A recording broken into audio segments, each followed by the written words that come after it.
In 1993, he was the world champion at the age of 21. Then in 1996, the bombshell. Lance Armstrong had testicular cancer. His world had collapsed. The cancer was at a very advanced stage with tumours the size of golf balls in his lungs. His doctors told him he had a 20 to 50% chance of living. In reality, they believed he had none.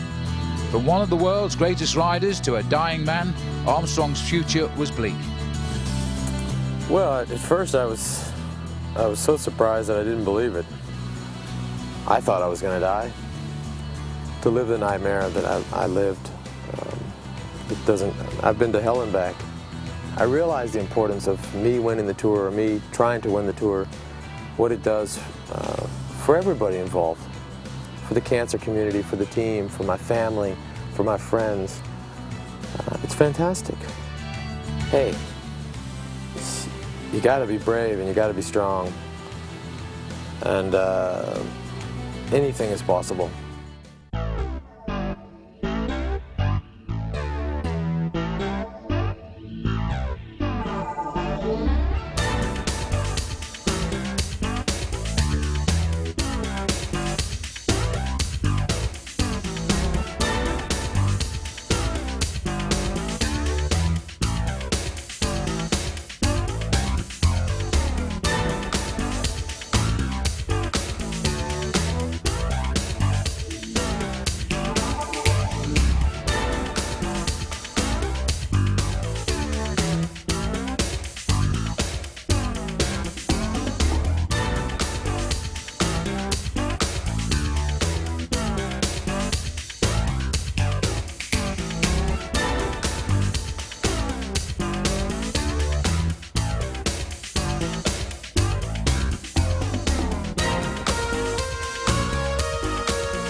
Hello and welcome to our coverage of the 86th Tour de France. I'm Phil Liggett and joined in commentary by Paul Sherwin.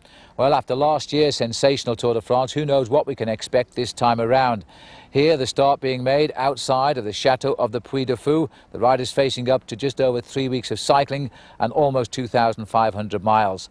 Well, even before a wheel is turned in anger, big names are not in the Tour de France. Out is last year's winner, Marco Pantani. Out too, the two previous winners in Jan Ullrich and Bjarne Riis.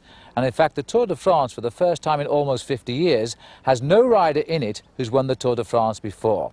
Anyway, this is the route they face. And this time it's a clockwise direction around the hexagon of France. The riders going north to Amiens, then across down the bottom of Luxembourg and Belgium before dropping due south to the Alps, then a journey across to the Pyrenees, and then it's due north through Bordeaux, Futuroscope and on to Paris. In all, 3,690 kilometres of cycling, and the last man to start of the 180 in this prologue over 6.8 kilometres, Paul, the best finisher of a year ago, Bobby Julich. Finished third in the Tour de France last year. He hasn't had a great season so far, Phil, because he's based everything on this month, the Tour de France, and he wants to be the American winner. So, a few deep breaths, Julich is away, and he's chasing, in fact, the names like Lance Armstrong, Abraham Olano, and this is the arrival of Christophe Moreau. The time which has stood right throughout the day, that by Rick Verbrugge, is about to be beaten, and it's coming late in the day. Christophe Moreau has pulled out a good one here, comes up to the line, 8.16, that's the new leaderboard, 8.17.48. Fifth last year in the opening time trial of the Tour de France, but the man doing great times out on the course, Phil, is Lance Armstrong, wearing 181. He's got the fastest time at half distance. Well, he really is flying, Paul, and he looks so good here, making his big return to the Tour de France. He hasn't been here for a couple of years because of his illness, but he's back now. This is the man sweeping up at the back of the field. He's up towards the climb of the Côte du Fossé now.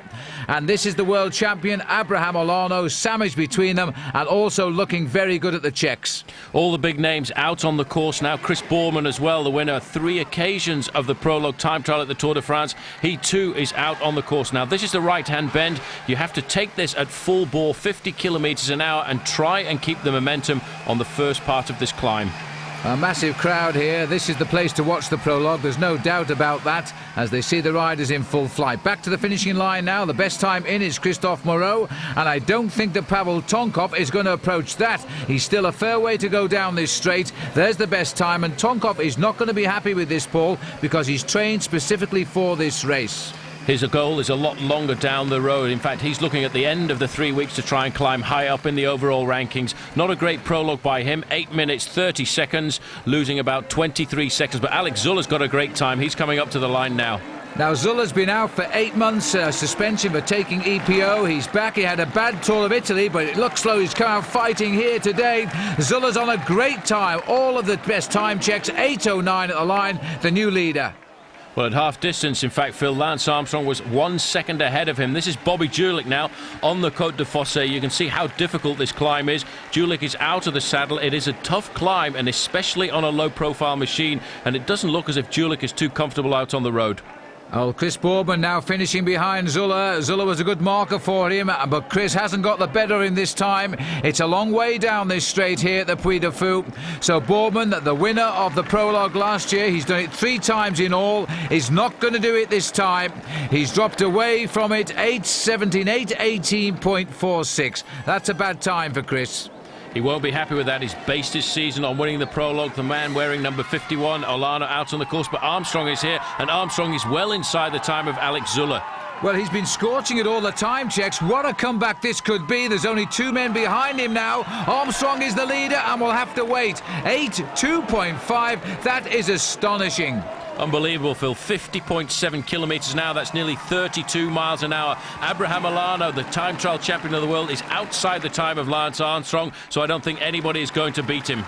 Well, there's only, in fact, 1 rider left now, and Julich has been behind in all of the time checks. Olano hasn't done it either.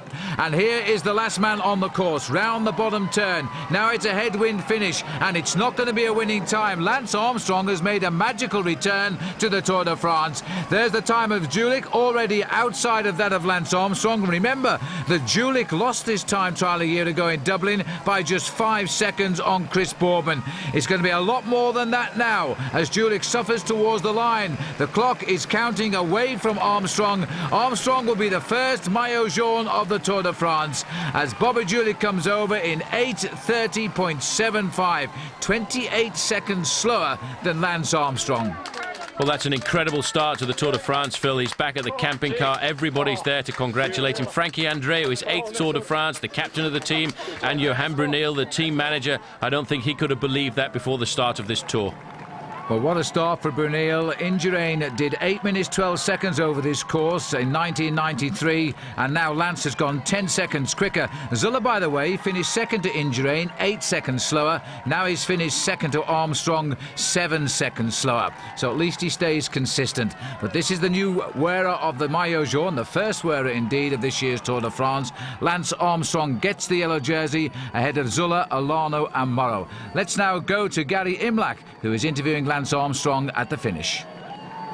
Congratulations, what a way to announce your return to the Tour. I mean, right now I'm so surprised, but yet I'm so pleased and so happy for the team and for the staff and the other riders. It's of course it's a big story, but for the moment we're so pleased. It's unbelievable. You say surprised, 7 seconds over the second place man over less than 7 kilometers. That is pretty surprising going. Yeah, that's all I know. I don't know the time, so I didn't look at my time the whole course, and then I knew before I started the best time was 8:20, and I came across the line and I saw right around 8 minutes, and I thought, yeah, maybe it can't be right. But of course I gave everything, and I feel good. Well, you certainly proved that, Lance, and the leader of the Tour de France now by 7 seconds, Le Puy de Fou, the capital of the folklore of the Vendée, has certainly been kind to Lance Armstrong today. The next stage for them, 208 kilometres now from Montaigu to Châlons. The Tour de France has wasted no time in finding itself a new hero, and from Montaigu this morning, it's the American Lance Armstrong on their Independence Day who will lead this race away. Well, what a big difference a year has made. Last year we regularly brought reports of police raids on the event and riders being involved in drug scandals. Now that problem is still with us, evidenced by the fact that some big names are not here, but the news media is here as well as the sports media. Well, of course, we hope the next 3 weeks will see an end to all of that, but it's been a lot happening this past year. And first of all, before we go to the action, let's go to Gary Imlach to bring us right up to date.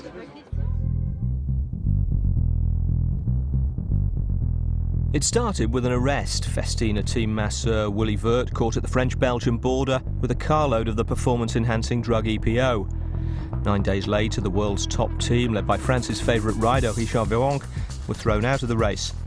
Another 6 left in protest, including the Dutch TVM squad after their hotel was raided by police, and for a few dramatic hours on stage 17, when the riders brought the entire race to a halt, it looked as though it might never restart.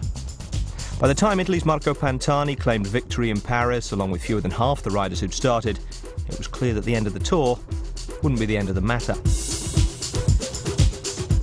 And so it's proved, with a number of criminal inquiries still in progress and several big names involved.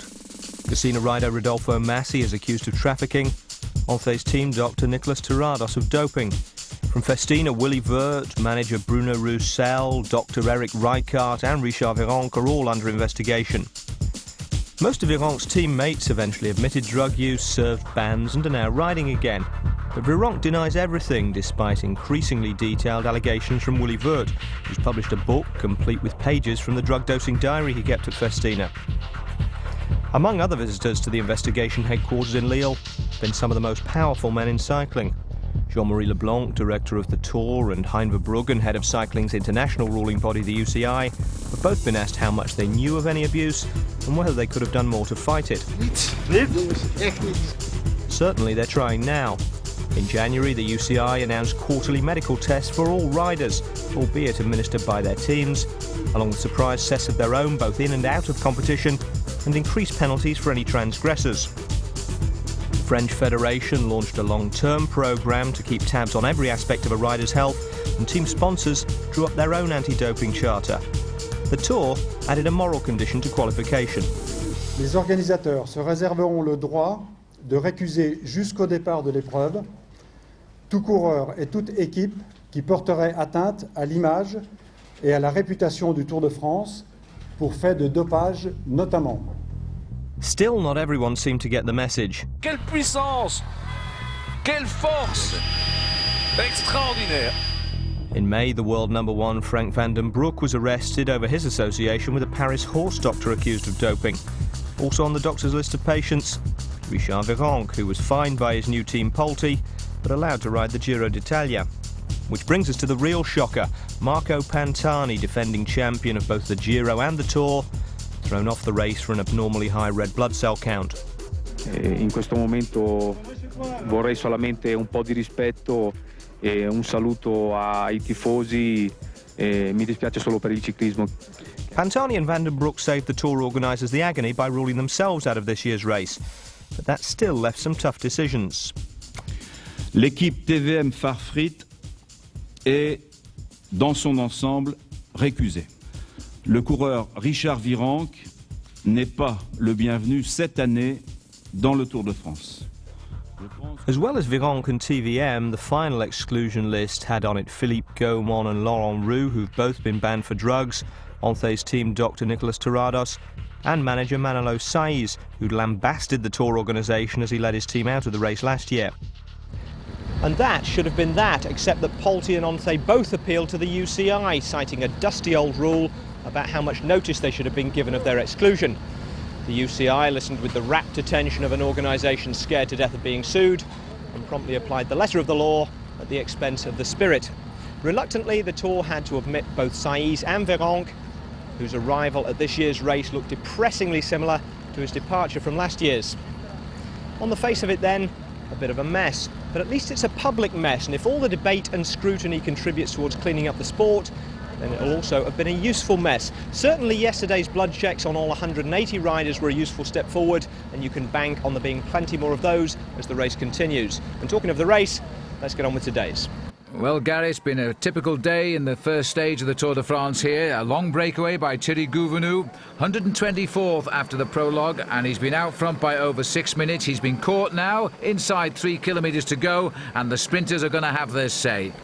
And the sprinters at the moment are being led at the front by the men in the red jersey. That's the Seiko Cannondale team of Mario Cipollini. Second place, in fact, is the Italian champion, Salvatore Commessa. But these guys really know how to put Mario Cipollini into orbit, and they want him to get the first stage here, Phil. But what we are seeing today, Paul, is no real organisation by all of the teams here. And it's not the old red guard of Cipollini. We've got 3 of them here. Normally we have 5 or 6 of them. And it seems to be more or less a free-for-all here as the sprinters try to get through. A lot of chaos there. You can see riders moving up around the outside. A lot of work at the front has been done by the Française des Jeux. The new French sprinter Jimmy Casper will also be looking to get himself in the final 200 metres.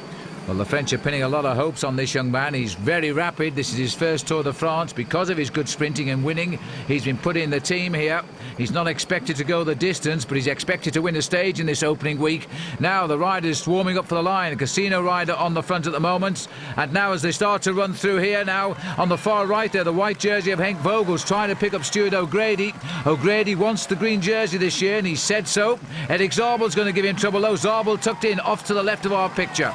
Right in the middle, though, it's Cantina Tollo. They're trying to sort the sprint out for their man, Nicola Minali. In the middle there is Christophe Capella, the rider from Big Mat, and Jay Sweet riding his first Tour de France, the Big Mat Aubert Australian rider. So round that right-hander, a lot of riders lost position there now as the Team Domestiques lost their leaders, and one that's gone out of the wrong way is Henk Vogels looking for now Stuart O'Grady. He's not there. That looks like De Cruz of the Big Mat team opened up, but he hasn't got Capel on his wheel, and the white jersey of Vogels hasn't got O'Grady on his wheel. So this is all going wrong for the lead-out men at the moment. Capel is in 3rd place, and just behind him is Kursipuu in the Estonian Championship jersey, which he's won for a 2nd year, by the way. Now as Magnus Backstedt leads out, as he tries to find his teammate O'Grady there, wasn't around.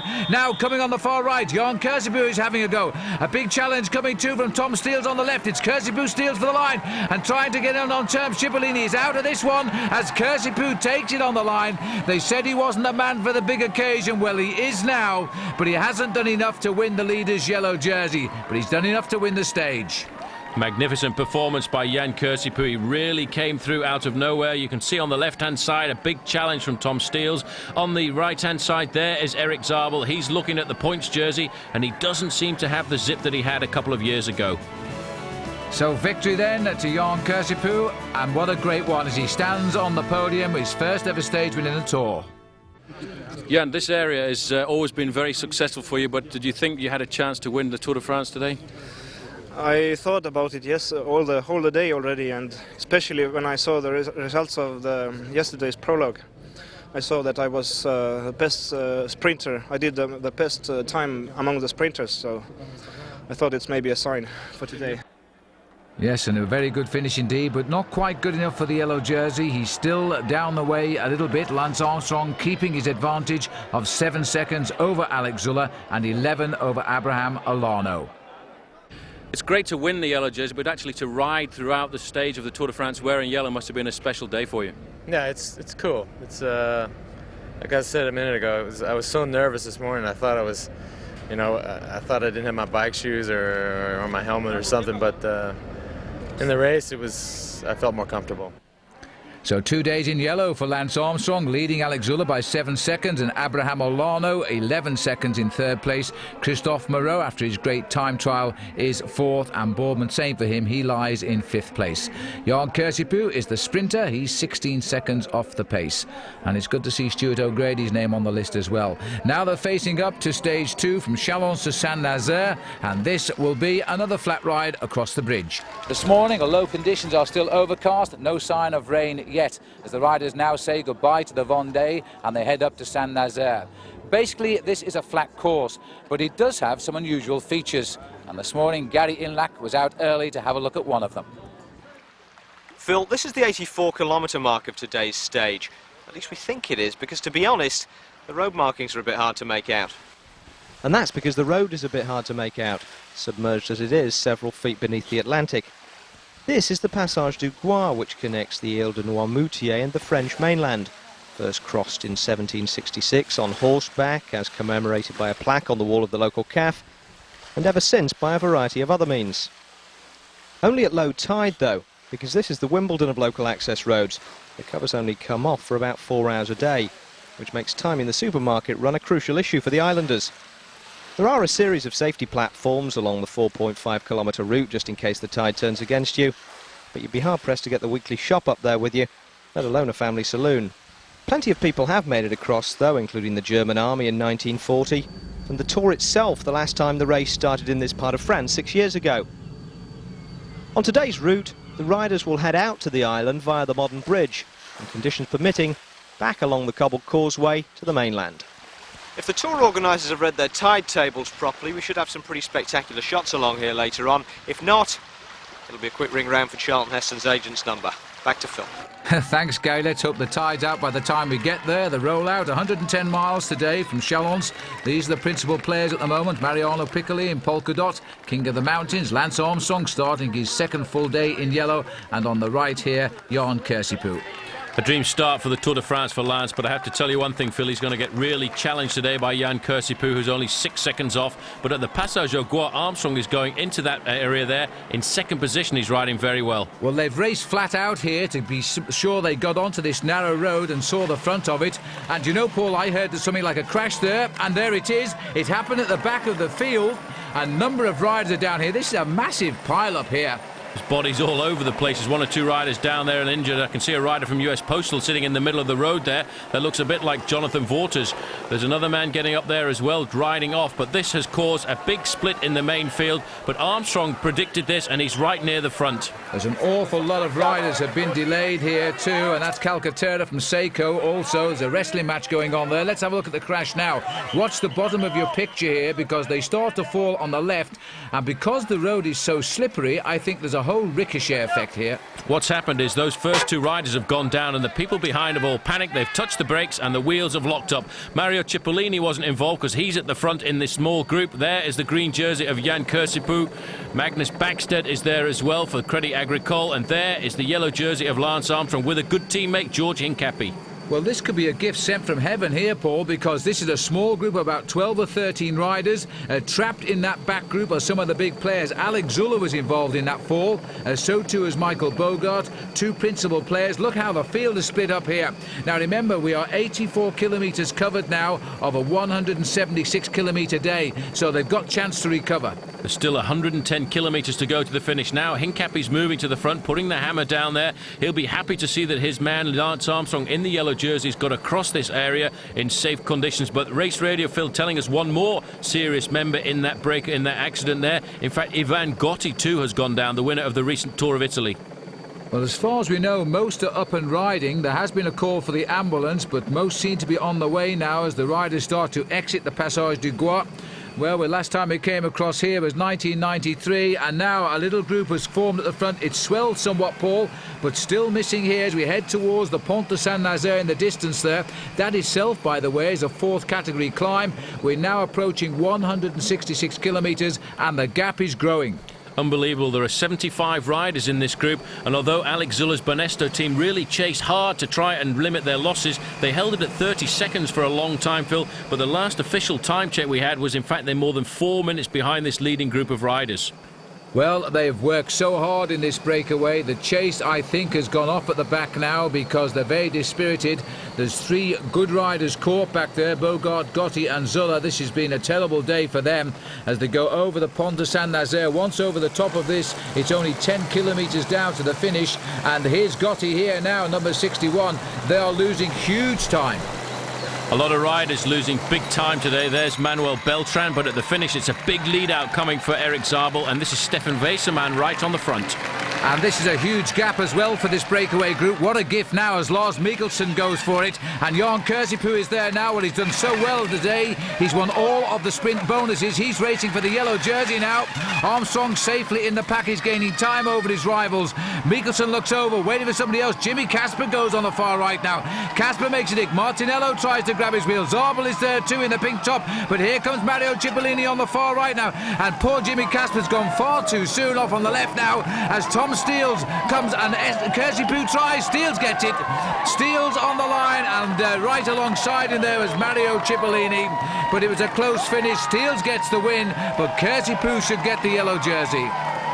He certainly should. He put in a great sprint all day, and this is how it was won. You can see Jimmy Casper in the white there. He panicked. That's the sign of youth. Coming out the outside there on the white jersey, that is Tom Steels. The big sprinters right alongside him, Mario Cipollini and Erik Zabel. When it comes to the kick, though, Phil, I have to say Tom Steels really has it. Superb finish by Steels. He won 4 stages of the Tour last year, don't forget, and now he's opened his account very early on indeed, because the former Belgian national champion gets his win. But this man has got the yellow jersey now. He leads the Tour by just a few seconds, 14 to be precise, and this is the main field coming in. Look at the clock at the right, because Zuller and co have lost an awful lot, and Mark Wouters, he was injured in the crash and in fact stopped a few miles down the road, and so too sadly did Jonathan Vaughters of US Postal. And I think this is a rider on great form who's sadly going to be missed by Lance Armstrong. Let's have a look at the overall situation. There it is. Now we can go to Paul again. Lance, once again, the Tour de France proved that you have to be attentive on every stage, because anything can happen. Yeah, it's a tough race, and it's 3 weeks, and you know it's always the first week. Everybody hates the first week. It's dangerous. It's nervous, and you have guys that are only going to be here a week or 10 days, and they're normally classics guys, and they like the wind and they like the flat roads. And you mix them in with guys who want to win the Tour de France and have to wait 10 days for the mountains and the time trials. And when they come together, sometimes the mix is dangerous for the overall. And today was a good example. Well, this is the next stage they face now, a little bit shorter, 194 kilometres, 178 riders left in. Just the 2 crash victims out of the Tour at the moment to swing into the last kilometre here. And the rider who's gone down there, Moreno Di Biase, Paul, this is coming down to a bunch sprint again, but it was a dangerous right-hander, that. Everyone taking risks. Everybody wants to stay at the front at this moment. The man right on the front, though, is the champion of Holland. There's Di Biase down on the ground. He looks okay. They've taken his bike. In fact, the police may have taken his bike back down to the police station, but he should be up and riding very shortly. On the front is Martin Den Bakker, obviously leading the sprint out for Robbie McEwen, who's up there in the orange and white jersey in 3rd place. Well, sadly for Di Biase, he was outside the kilometre there, so he's losing time while he's on the floor, but I believe he's now up and riding as we see the riders head down towards the line here. This again is being a very, very difficult lead-out sprint. On the front is still the Dutch champion Martin Den Bakker. They're hoping that Robbie McEwen can produce the goods here, because they've lost potentially their race leader because of that crash a couple of days ago in the Passage du Gois of Michael Bogert, and that really is sad. A lot of riders in white jerseys up near the front there. That's the Française des Jeux. They want to try and get a win for Jimmy Casper, 21 years of age, the darling of France. He's the sprinter they want to take over. And coming up to the front now, as always, Phil, at the end of these stages, the pink and white jerseys of Team Telecom, that is the team of Erik Zabel. But they're talking to each other. They don't want to lead out just right now. They want to wait a little longer. And in this field too, don't forget, is the new leader of the Tour now, Johan Kersipou. He pulled out the 6-second win bonus of Fede Breton right out at the start this morning after only 23 kilometres. So he's building himself a lead in this race. Now, can he finish it off with another stage win? He'd be pretty happy if he could, because his lead now at the moment is 20 seconds over Lance Armstrong, and he has proved he's a very good sprinter. There's a lot of misunderstanding between these teams, Phil. The Seiko Cannondale riders are looking over their shoulders. They want to know where Mario Cipollini is. Look out for the green jersey, because wearing the green jersey today, in fact, is Tom Steels. He's not leading that competition, but in 2nd place, he's right near the front as well. Well, all of the teams have got their sprinters and domestics trying to break this up. There's no actual liaison between the rides at all this year. None of the standard leads outs we normally see. As they now start to open up for the line here, it looks as though Telecom might have themselves a little bit organised. This is a very good finish here in Laval. First time the race has come here for the finish now, as again Casper in the middle as he tries to go. Van Bon is leading out, but he hasn't found Robbie McEwen on his wheel. And that is highlighting the disorganisation in these teams now, as the Les Françaises du Jeu team try to get their man Jimmy Casper up there. He's 4th wheel at the moment. Lars Mikkelsen is giving him a good lead out. Casper's got his wheel. Mikkelsen giving everything here now. McEwen trying to come through it. It isn't going to work out, because again, watch out for the green jersey of Steels. He's spotted the line and he's gone for it. What a finish here by Tom Steels. Stuart O'Grady challenging him all too late. Tom Steels has got 2 wins out of 2. What a finish. But Tom Steels, Phil, is proving he's the fastest sprinter in this Tour de France. The team are not helping him at all, but once he finds the gap, he goes straight through it. And you see Erik Zabel again is close to the win, but just can't quite make it.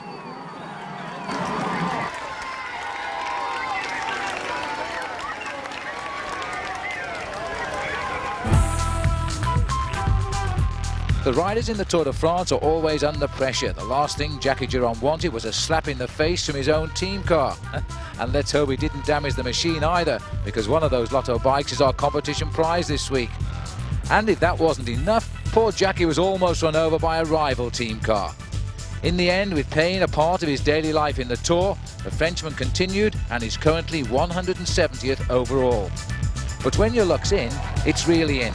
And the Belgian Tom Steels celebrated in grand style his second stage win at the Tour in Laval yesterday. If he can make it 3 in a row today, he equals the 51 years old record of the Italian Gino Bartoli. So can he? I hope so. Well, he shouldn't lack confidence because he's never sprinted better in his life. And the course today, the same distance as yesterday, 194.5 kilometres. But there are some great sprinters in this year's Tour de France. So let's go to Paul Sherwin now, who will assess the form of the men who think they can beat him. Mario Cipollini would be a good bet to beat Tom Steels. He was fuming after the finish yesterday. He'd been in an ideal position to win. In one of the last corners, he was forced off his line and another rider tried to climb over his back wheel. He lost his place in the pack. Super Mario loves the headlines and he'll try and grab them again today. Erik Zabel has been consistently near the front of the pack since the start of the Tour. He'd love to win today, it's his birthday. But he seems to have lost a bit of his speed and hasn't won a stage in the Tour de France since 1997. New kid on the block is Jimmy Casper. He's cocky and confident enough to win. At 21 years of age though, he's still learning. But if he can get a clear shot at the line, he'll show them his pure speed. His frustration at losing yesterday was evident, and he banged his handlebars in rage and disappointment. Jan Kirsipuu is the most successful rider of the current season with 15 wins. He's already shown he's one of the fastest sprinters at the Tour, but he's using a lot of energy to hold on to the yellow jersey, and his focus is not totally on winning the stage. Stuart O'Grady's not a real sprinter like Erik Zabel or Mario Cipollini, but he's determined and courageous enough to hold his place with the big boys. If anyone makes a mistake in the last 300 metres, O'Grady will be ready to pounce. All of those riders are going to be up to beat Tom Steels today, but if it does come down to a sprint at the end, it's a 1 kilometre straight road up to the finish line, and Seiko Cannondale are the ideal team to put Mario Cipollini into orbit. If it is going to be a sprint, I reckon Mario's going to win. Confident Paul Sherwin there. 177 riders left in the race, 194 kilometres the distance today as we go from Laval to Blois. And a nice gentle rollout, Paul, but this race hasn't wasted any time at all so far. Jackie Giron on the front there, but it's a very fast stage. You can see the average over the first couple of hours of the day, 50.3 kilometres an hour. Well, we're into the last kilometre now here at Blois, and again it's Mike Weissman who looks over his shoulder and sees if he's got his man on his wheel, and he hasn't, and he gives up sprinting because of it. Zabel again hasn't done anything about it, but this man's got Cipollini on his wheel and a perfect lead out now. This will be Gian-Matteo Fagnini who's taking now Cipollini, shown in the finish. He's gone for it. Cipollini is towing the best sprinters towards the line, but you'll never get by this man when he has such a clear shot at the finish line, and he's being challenged right by Zabel again. Zabel beaten, and right on the line, Mario Cipollini is back. Super Mario, give him a finishing straight like that, Phil, and nobody is going to come past him when he's in full flow. And again, Erik Zabel's there, but the speed is gone. He must be feeling very frustrated, and again O'Grady getting into the frame, but Mario Cipollini, he looks so cool when he wins. There's the result, ahead of Zabel O'Grady. Tom Steels this time having to be content with 4th place, and looking further down, Kirsipuu, all of the sprinters getting through and finding that the Lion King was roaring the best here on the road to Blois today. On the podium then, his first victory in a stage in the Tour de France this year, and now looking much more confident. Overall, though, Kirsipuu keeps his yellow jersey, 16 seconds ahead of O'Grady, 21 ahead of Steels, and Lance Armstrong, the first leader, has only dropped down to 4th in amongst the sprinters. There's plenty more racing to come.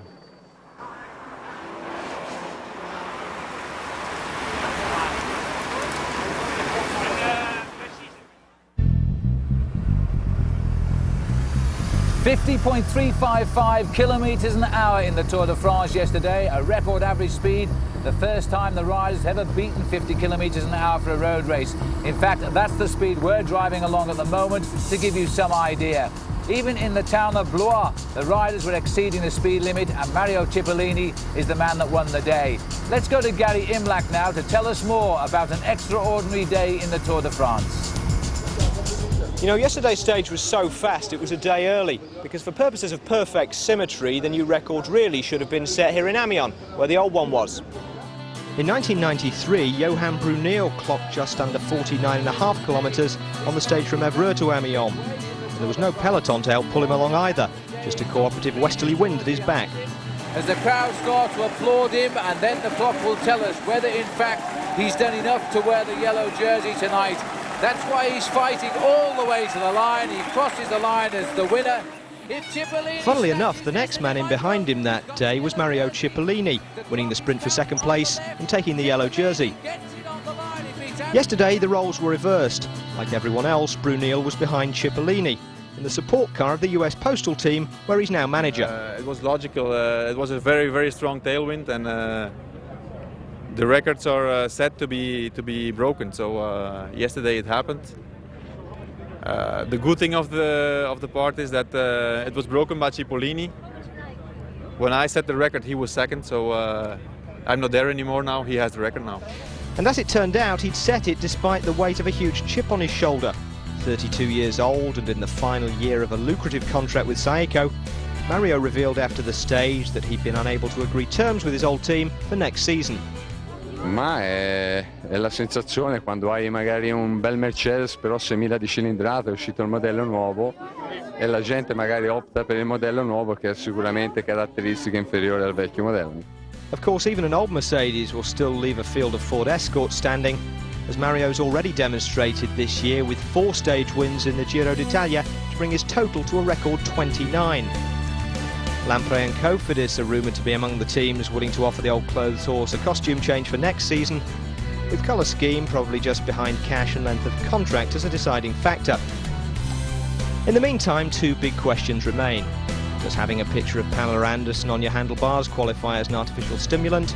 And the obvious follow-up question that he no doubt gets asked at home. Mario, perché non hai una fotografia della moglie sul suo manubrio? Ma mia moglie me la ricordo bene anche senza dover fare le foto. Now, can he do it? A breakaway of 10 riders has been caught after a long move, but it came to nothing. Now we're going down to another sprint finish, Paul. On the front again, Cantilla Toller. They want to get it together for Nicola Minali, but always the white jersey of the Australian champion, Henk Vogels, is there. He's trying to get a stage win as well for Stuart O'Grady, who's been very consistent. Francis de Jure right in the middle picking it up. That's Christophe Bassin, but right behind him, the 3 red and white jerseys of the Saeco Cannondale team, and that's Mario Cipollini's boys. Well, Cipollini's tail is really up now after he got his first win yesterday. Once this man gets confidence, he's very difficult to dislodge. Everybody seems to be looking for the wheel of Mario Cipollini, and that's the one to follow now. Again, the last lead out from Fagnini now as he goes as fast as he can. Cipollini just sits there as cool as you like, Lars. Mikkelsen tries to challenge as well. Zorbel again just off to our left. There was a nasty switch on the right-hand side there. Cipollini wasn't involved, though, as he comes clear now, launched into space. On the far left, Zorbel has his best chance ever, though. Zorbel goes for it now. Cipollini, and coming is Tom Steels. Steels comes past Zorbel, but on the line, Cipollini makes it 2 in a row, and right behind him was Tom Steels. What a finish again. Unbelievable. Super Mario, he's pretty happy with that. Everyone said he'd lost his speed, but look at this. He sees the sprint on the right-hand side. It comes from Eric Zabel, and he realises that's the moment he has to move. He kicks it in. He's got the big gear going. Gian Matteo Fagnini sits up and lets him go by. And Mario Cipollini, Phil, he's come back to the Super Mario he was before. And I tell you what, he loves to look over his shoulder to see how far behind him everybody was in the sprint.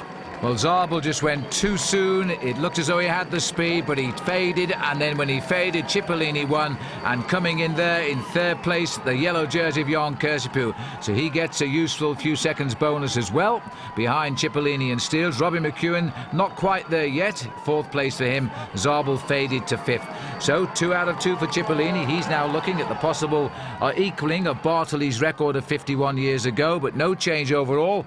Kirsipuu 17 seconds ahead of of Steels, 24 on O'Grady and 32 on Lance Armstrong.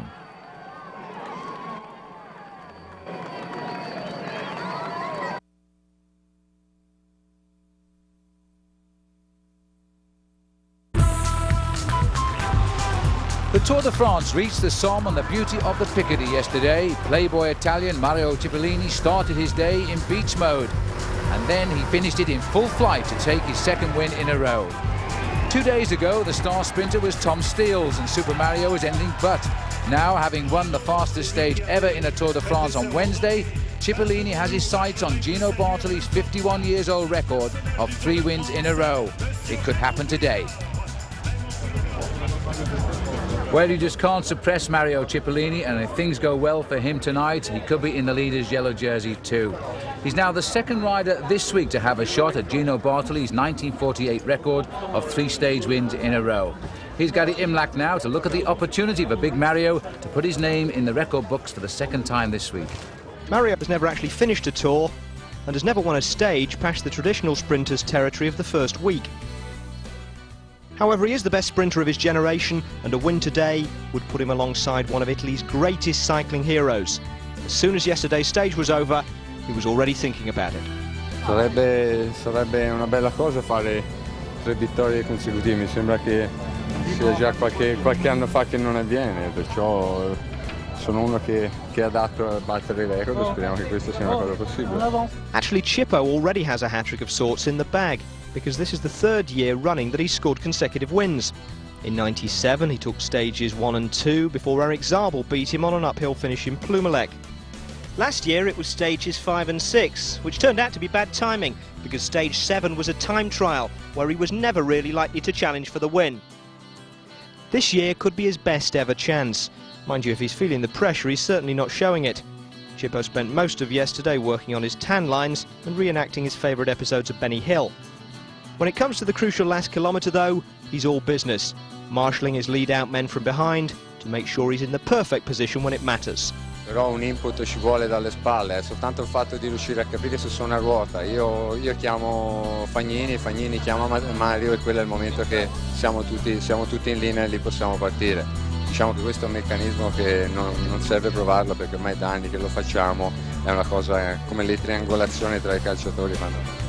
If the Sayako midfield can do their job and spring the offside trap today, the big man should have a clear run at goal. There's no uphill finish like there was in '97 when Eric Zabel beat him, just a 2-kilometre home straight. This finish could have been tailor-made for Chippo in Milan and couriered out specially for the occasion. Indeed it could, Gary. Well, they're rolling away again. 171 kilometres now from Amiens to Maubeuge, and Cipollini is aiming for that 51-year-old record of Gino Bartoli, at least to equal the great Italian maestro. Quite a few riders in the field could challenge him, but Jans Verrada, who at the moment rides for Lampre, his team are leading out right on the front. In the 2nd position there is Mariano Piccoli. In 4th position is Jans Verrada. Eric Zabel also would like to prevent Cipollini from winning, Phil, and Eric Zabel is right in there at the moment. And he'd love to win right now. Piccoli, though, in that polka dot jersey, he's led from day one so far as he heads towards the first mountains of the Alps, but the sprinters are getting their turn again here now. Watch out for Cipollini. He's not in evidence yet as they come towards the line now. There's Cipollini again behind his lead-out man, but all of the boys here on the Lampre team moving over now as again Fagnini, 3rd day running, is making a run at the line here with Cipollini on his wheel. The yellow jersey of Kurtibu is still in there. 6-second time bonus out on the course for him today. Tom Steels, though, has swung right across the course there to grab the back wheel of Cipollini. He's got the back wheel, and Steels is coming over on Cipollini. Shoulder, shoulder, Steels on the line, but I'm not so sure the judges will like that, Paul. It looked a little bit shaky. A lot of riders diving across the road. The thing is, when you're in a sprint like this, you're looking for the slipstream of the wheel in front. This is the infringement the judges are going to look at, Phil. The green jersey moving across there, just hitting the shoulders of Jans Verrada. So Verrada keeping it upright, but that's why Steels went. He wanted to get onto the wheel of Mario Cipollini. Once he got in there, he got a breather for a fraction of a second and then moves alongside and kicks with that incredible turn of speed he's got in the last 50 metres and moves forward, comes up alongside Cipollini, puts his arm onto Cipollini as well, but in the lunge for the line, there's no problem there. He's first over it, but the judges are discussing it right now. Well, let's have another look from the front here. A little bit of a clash of elbows there. Nothing wrong with that, but already Zverada has sat up out of it. A little bit of a wry smile on his face as over the line first comes Tom Steels in green, Cipollini second, and third over the line again is Erik Zabel with the yellow jersey there of Jan Kirsipuu just behind. Tom Steels has been called onto the podium by the race organisation, but almost at the same time as he takes the applause of the crowd here. The referees are saying he has been disqualified from first place and placed to the back of the field for his dangerous sprinting. So, in fact, Cipollini is the stage winner. He's already left the area, by the way. But there is confirmation of the result. Cipollini wins ahead of Zabel, Kirsipuu and Zverada. So Kirsipuu gets another valuable third-place sprint bonus. Tom Steels at the back of the pack, 170 seconds. So that's pretty low. And so overall now there will be an increase in the leadership of Jan Kirsipuu, who'll now lead the Tour by 26 seconds ahead of Cipollini. Tom Steels is third and O'Grady there at 38 seconds. Armstrong losing a bit in the time bonuses here now. He is down to sixth place, 46 seconds off the pace. He won't be too worried about that, I shouldn't think. No, perhaps not, but Mario Cipollini, Paul, if he can win this one over 227 kilometres, he'll become the first man in 69 years, since Charles Pélissier, in fact, to win 4 stages straight. And the sprinters certainly want to have their day, because today is the last flat stage before the time trial, and then 2 very big mountain stages, and that's when the sprinters of this year's Tour de France are going to have to take a back seat. US Postal Boys, evidence at the front. There's Tom Steels chatting with Mario Cipollini. The strange thing was the riders didn't complain about the sprinting of Tom Steels yesterday, and I think perhaps it was a rather hard decision by the race referees. It's always a difficult time, a sprint, because you only have an eye of what's in front of you. You don't think about what's happening towards the side. You just go for the wheel and you go for the gap. And when you're a sprinter like that, Phil, you just have to take the chance when it comes. So 20 kilometres now wind today from the northeast, and the riders themselves again making good time. This Tour continues on at record-breaking speed. We've seen that wonderful stage of over 50 kilometres now won by Cipollini. Now here's a man, records falling in his first week, and they're all going the way of the man in red, and he could well do it again now. A late attack from Rabobank there, but it's not going anywhere at all. It's again going to be the big lead out on the front. Stefan Weissermann from Team Telecom. Behind him, Gian Matteo Fanini. And then in third place, that's Mario Cipollini looking for the big record. Well, this again is Stefan Weissermann, who is trying to lead out his man Erik Zabel, who's in green. Zabel's fourth wheel around the corner. He just can't seem to get it quite right, you know, and he's trying to equal the stage win record of 8 by Rudi Altig for Germany. And again, he's a little bit away from it now. Weissermann once more doesn't realise it. He's inexperienced, perhaps in his first Tour. Leading out the wrong man, leading out Fanini. Fanini now once more launching the missile at the finish, as again he waits until the last possible moment. Cipollini, remember, he's aiming now at a 69-year-old record. Cipollini's gone, and what's happened to Zabel? Lost both his pedals at the same time, and how he's kept that bike upright, I don't know, but he's given a clear run now to Cipollini. He's done it 4 in a row for Mario Cipollini, but I think I'd like to see what happened to Erik Zabel again there, Paul.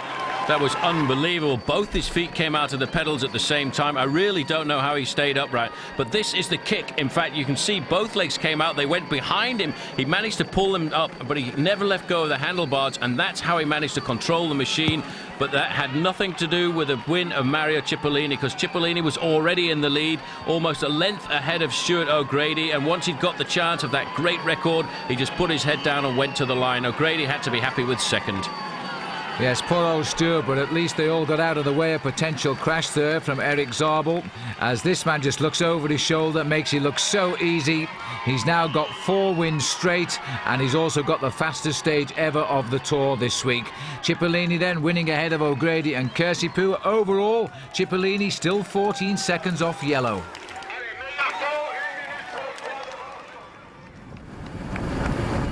This is the launch pad of the individual time trial at the Tour de France. For many of the lesser riders, there's always a sensation of fear when you come in there, because you're looking elimination in the face.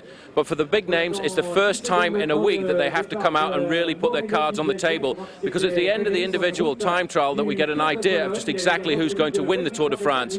That's why they call it the race of truth.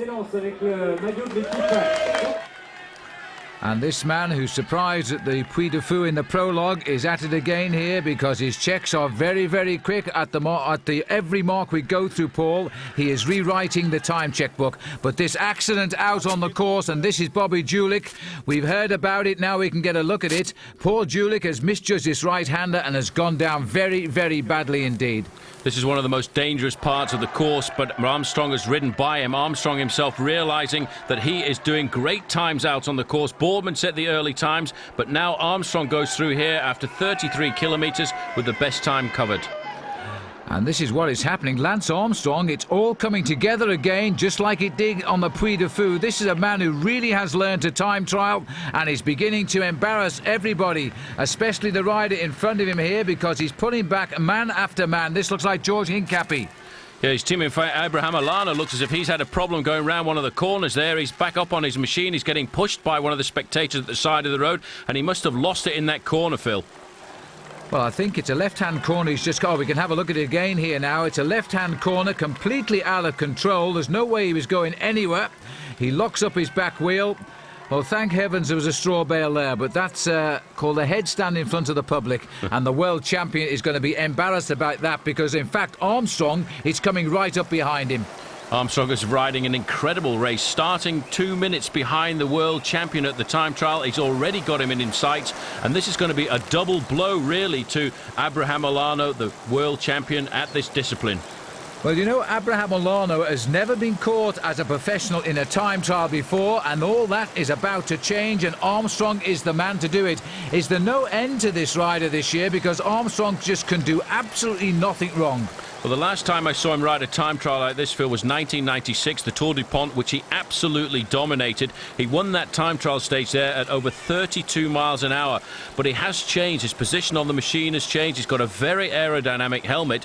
But the important thing is the speed at which he's pedaling. Look at that cadence. It's up around 100 RPM. Well, since his cancer therapy and his chemotherapy, he has lost an awful lot of weight in his training and his comeback. Those that thought after his Paris-Nice race last year that he was going home for good were proved absolutely wrong. This man has waited to come to the Tour de France this year. He's come, and he's come in the biggest way you could imagine. Armstrong is now racing to the best time here as we go back to the finish. Dufault and Zuller is the best time in. We didn't see him finish, but Dufault now 1:12, only 6th for him. This is great. Look at this. This is Armstrong catching a man who started 6 minutes in front of him. This is the Belgian sprinter Tom Steels, and he's going to get a major shock. Abraham Olano, Phil, is fighting to try and stay in contact. Well, if anything, he's gone slightly better since Armstrong caught him. That might be a little bit of pride there, but he's tried to lift his race. This is Tom Steels now as Armstrong continues, and Steels has got no chance here of keeping up, I don't think. Well, I have to say, Phil, I think, in fact, Armstrong is weakening over the last 10 kilometres of this course because he's caught all of the other riders in front of him. He's dropped them very easily, but now Tom Steels, who is not riding a great time trial, has managed to stay in contact with Armstrong. But look at this time by Moreau. Well, again, Christophe Moreau has shown us what a great time trial rider he is, and he's still surviving up near the top of the leaderboard too, and this will keep him there. He's only a bit slower than Alex Zuller, second at the moment, and 1 minute 6 seconds off the leaderboard. Tom Steele still trying to keep Lance Armstrong in sight at 1 kilometre to go. Armstrong has set the fastest times at every time check so far, Phil, and some of them have been incredible times. He was almost a minute faster than Alex Zuller, and now he's coming up to the line, and look at that, he's almost a minute faster on the finish line as well. Well, we are going to see a second stage win here, and the second time trial win for Lance Armstrong, and it could well be a yellow jersey as well. Armstrong 1:08:36, an incredible time. Lance Armstrong has reclaimed the maillot jaune that he won at the Puy de Fou, and you can say that before the arrival of Abraham Olano, who has been caught for 2 minutes by Armstrong and is just trying to salvage a reasonable time, and it will be around 5th overall on the day, 1:10:58, and 5th for Olano. Unbelievable. Olano looked fantastic in the first kilometres of this time trial. I thought he looked good, but he could do nothing against the onslaught of Lance Armstrong. This man has ridden the time trial at almost exactly the same speed as he rode the opening prologue. That announces it's going to be a pretty impressive ride when we go into the mountains after the rest day. Well, can he continue? This is unbelievable here. Lance Armstrong, though, the winner of the time trial by almost a minute over Alex Zülle. Moreau taking third, but over 2 minutes off the pace. And Olano even further back. Tyler Hamilton, another good time trial by him at 3:31, although he won't give his all today because he knows now he's going to have to work for Lance Armstrong in the overall race for yellow. Chris Boardman, a little bit off the pace there, 6th for him. So the yellow jersey back on the shoulders of Lance Armstrong 1 week into the Tour de France. It's an awful long way to go yet, but look at these gaps now. These are sensational time gaps. 2:20 on Christophe Moreau, 2:33 on Olano, 3:25 on O'Grady. The big question is, can his team now support him for 2 weeks of the Tour de France and keep him in yellow? It's going to take an awful lot of doing, and the pressure's on them.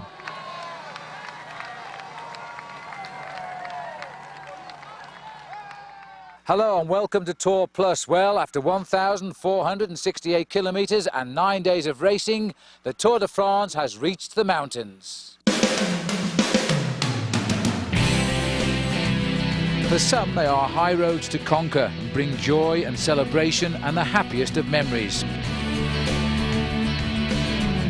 For others, they bring opposite emotions of pain, sadness and defeat.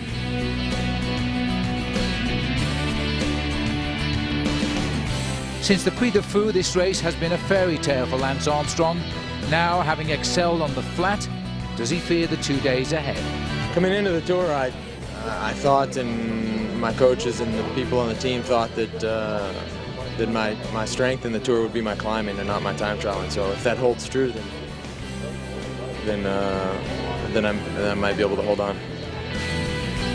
So Armstrong seems ready and confident. This is the overall situation this morning. He leads Christophe Moreau by 2 minutes 20 seconds and Abraham Olano by 2:33.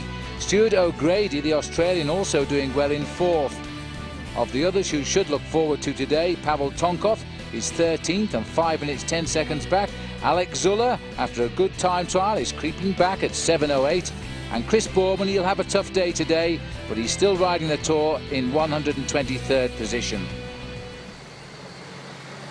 And a massive crowd now, the riders having flown overnight some 500 kilometres down to the start here. And now it's a day on as they face up to 213 kilometres of alpine climbing. And not coming on the aeroplane trip are Jimmy Casper and Nicola Minali, two sprinters who've decided to stay up north as the riders now make their way towards the high mountains of the Tour. 15 kilometres now, a slight wind today, and it's going to be warm, but rain is threatened. 28 degrees maximum in the valleys, but it will be very cold over the summits. And already, Phil, the American flag making its appearance on the Tour de France here. Lance has got an awful lot of supporters for his yellow jersey. Well, Lance said the jersey was kept warm for the next rider. That's what he said when he gave it to Kersipou, but I bet he didn't believe Kersipou would give it back to him. This is Konychev now towards the top of the Col de Marais. 15 kilometres covered, and Konychev gets the points ahead of Mariano Piccoli and Lilian Le Breton. Now, the next climb coming at 38.5 kilometres, the Col de Tamier. Again, Mariano Piccoli, the leader of the King of the Mountains competition. He's been fantastic over the first week of the Tour, Phil, and he's trying to build up as big a lead as possible to try and hold on to that jersey. But over the big mountains, he will certainly get challenged. Well, this is the 12-kilometre or 7-mile climb now of the Col de Telegraph. It takes the riders up to 1,566 metres. 31st time the riders have come up here now as they make their way towards the summit. Arrieta has got clear of the field, and as you can see now, as we start on what is the stepping stone to the Galibier, the rain has also started here. Richard Virenque went across in 6th place there, 5.5 minutes behind. But what's happening now, Phil, is the teams of Kelme and the teams of Ernesto are launching riders up the road because this is the strategy. They're certainly going to try and place an attack on the lead of Armstrong on here, the slopes of the Galibier. Well, this is the first real big test for Lance Armstrong now. I know he's seen all of these roads in training. He's prepared for the mountains of the Tour de France. His time trialling has surprised him a little bit, but the big test now is, will he survive the attacks from the Spaniards? Because it's been reported all of the Spanish teams are going to attack him today. Well, this is Joachim Castelblanco from Kelme. He's gone out of the front of this very small group. And I have to say one thing, Phil. US Postal Service have done a fantastic job today looking after Lance Armstrong. On the front here is Tyler Hamilton. Following him is Kevin Livingston. These two guys have certainly got to ride their hearts out today for Lance Armstrong to defend him. And one thing today that Armstrong must be thinking about, that unfortunate abandon of the man Jonathan Vaughters, because he would have been fantastic in the climbs. The same thought was going through my mind there, Paul, but these two riders are prepared now to give their all to their new leader in Lance Armstrong. He has brought so much out of his team because of his strength, but now the Kelme boys are attacking, and this is what we expected. Well, this is Fernando Escartin. They said they wanted to attack Armstrong in the mountains. Armstrong felt confident he must respond to these attacks. But for the moment, Phil, he hasn't got out of the saddle. He's staying in the slipstream of his two leaders. Those two men in front of him who are taking him up the climb. Richard Virenque now, the Polte rider, he's attacking to get across. He realises this is a great chance to try and put the yellow jersey into difficulty. Well, this is a little bit of a decision time now for Lance, because he's got to know when to panic and when not to panic. He might be wise to hold off for as long as he can, just to make sure that these attacks are going to go somewhere. He's allowing riders to spring clear. This is Angelo Casero who's going clear, and champion of Spain. And as the Spanish riders get up and start mixing it together here, this is going to be a tough one. Escartin, he's got to make his move early. Remember, we're racing towards Italy today. We expect to see the Italians play their part as well. Here's Virenque. Virenque, he was only brought into the Tour de France at the very last minute, but he's trying to redeem himself. He's trying to prove that he is still a competitive rider. Here we're looking here at Manuel Beltran, number 162, and the man, in fact, Escartin, who Lance Armstrong really believes is his biggest danger, and he's got Castelblanco with him. Armstrong has not responded, but you can see what's happened here because Kevin Livingston has picked up the pace. The only man they've really got left with them now is Alex Zuller, and he's blowing that group to pieces. One by one, the US Postal boys are giving their 110% and falling away. There's only one left with Lance Armstrong now, and that's Kevin Livingstone. Livingstone himself is going to give everything he can to the cause here. Armstrong is still waiting. Remember, this is a real tough day today, and it finishes up the mountain of Sestriere as well. After the Col de Galibier, we've got the Col de Montgenèvre, and we're getting high in the sky now, and conditions are pretty cool and miserable up here. These are conditions just like last year when Marco Pantani jumped away from Jan Ullrich and blew the Tour de France upside down. At the end of the day, Jan Ullrich ended up losing more than 9 minutes to the little Spaniard and the little Italian. And that day, in fact, Marco Pantani put the yellow jersey on his shoulders and took them all the way to Paris. And it was on that day that the people thought that the Tour de France was over because Jan Ullrich was already installed at the top of the leaderboard. Well, the rain is becoming more and more torrential, and where we are at Sestriere, it is absolutely coming down in buckets at the moment, and we're a couple of mountains away from these riders. The Kelme boys now, this was a planned attack, Paul, the way they've done one-on-one all day, but this is the serious one now because Escartin is here. Superb strategy. They're a great team when it comes to the mountains, Kelme. They've been in the professional peloton for 20 years, and they went out with that plan. They launched their man Castelblanco off the front there, and Escartin came up to him, and then they were going to work together. Arrieta is still leading the race. He's a long way up the road, but he's losing massive time. He started this climb, Phil, with 5.5 minutes advantage over the main field, and the last time check we had was in fact only 3. Well, we're on the Galibier now, and it should be enough to see him first over the top, but I really feel that this man Arrieta is out to soften them up for Alex Zuller further back. This is Casero now, and look at this, Armstrong is riding back up to them. The sun has come out for Lance Armstrong to shine on him because they didn't panic at all, US Postal. They waited until they got to the summit of the climb, and then they opened up the gas a little bit. Kevin Livingston has done a remarkable job for Armstrong, and Virenque is accelerating to try and get himself some points in the King of the Mountains competition, but they are going to go to Arrieta, who will go over the top in first position here. Indeed he will, and it is Virenque who's chasing him. His colours do look alike with Casero at the moment with his Polte colours, but this man is going to stop and pull on his rain cape. Well, while he does, we can join Gary Imlach. We haven't seen Mario Cipollini today, which is no surprise on a mountain stage, but it's not because he's gone home, which, if you'll remember, was originally the plan after the time trial in Metz. Apparently, though, Mario decided, what with his historic 4 consecutive stage wins and all, he was obliged to ride the Tour's one Italian stage, Per la Gente, for the people. And just so that La Gente would recognise him this morning, he turned up dressed as Julius Caesar, which naturally was an honour for Caesar. The excuse, not that he really needed one, was the 2099th anniversary of Caesar's birth. Either that or Chippo just wanted to force the tour organisers to fine him for a breach of the clothing regulations like they do every year. Well, the organisers obliged and slapped him with a penalty of 6,000 Swiss francs, which is about £3,000 sterling. And lighter in the pocket, but apparently weighed down by history, Chippo set off and has been languishing at the back of the field all day. And for those of you sitting at home thinking things couldn't get much more ludicrous on the equipment front this side of a pair of Gucci cycling shoes, let me present to you, if I can get one out of the bag, the Gucci cycling shoe. £175 at all Bond Street's finest cycling establishments, and I dare you to wear a pair on your next Sunday morning club ride. Thanks, Gary. I'll send you my address. Right, back to the race now as we come up towards the top of the Col de Galibier, climbed for the 50th time in Tour history today. Richard Virenque is there too and looking a little bit scratchy. He's trying to get the points as he comes clear to take second place over the top from Dufault, who's wearing that illegal racing strip for which has cost him a few bob today.